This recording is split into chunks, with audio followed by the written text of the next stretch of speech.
The boxes are half-packed. The room is quiet.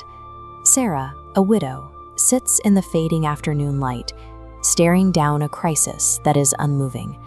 She is looking at a fixed, unyielding deficit, exactly $500. This diagram shows the collision course. There is a hard stop on her ledger. The landlord requires the money by sunset today, or the eviction proceeds. Missing that deadline means immediate physical displacement. Everything she owns, her furniture, her clothes, her entire life, will be carried out to the sidewalk tonight. She has no hidden savings to draw from.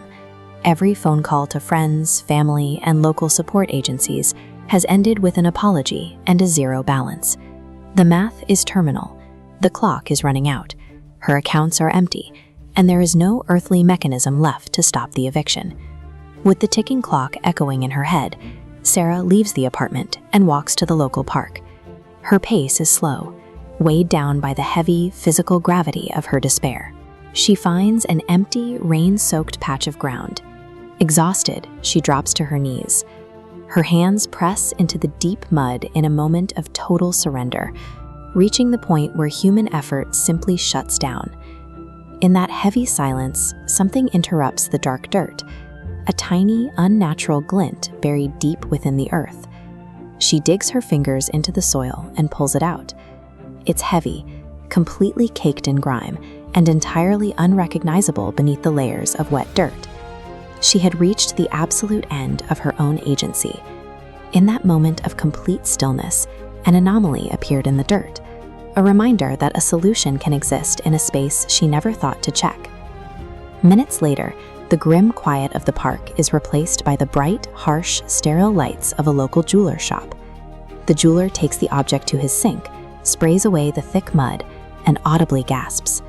Beneath the dirt is an ancient, exceptionally rare gold coin. The initial appraisal chart shows the gold's base value covers her urgent debt to the exact dollar, but the artifact's rarity pushes the value far beyond a simple bailout. The final offer covers her living expenses for the next 6 straight months. The immediate threat of homelessness is completely obliterated by a single hidden asset. Later that night, the boxes are unpacked. Sarah sits in the safety of her secured living room, the pure adrenaline of the afternoon giving way to a quiet intellectual awe. This sequence of events mirrors a specific ancient record of targeted provision. In the biblical text, an impending tax deadline is resolved when a single silver coin is pulled from the mouth of a freshly caught fish. In both situations, you have a rigid financial deadline, total human inability, and a hyper-specific provision arriving at the exact minute of failure. The probability of walking into a park and kneeling in a specific square inch of mud to find a museum-grade artifact moves the event away from the realm of luck. This has the hallmarks of a deliberately orchestrated rescue. There is a sharp contrast in the physical materials here. The high-value rescue had been resting for years inside the mud, a substance with no value at all.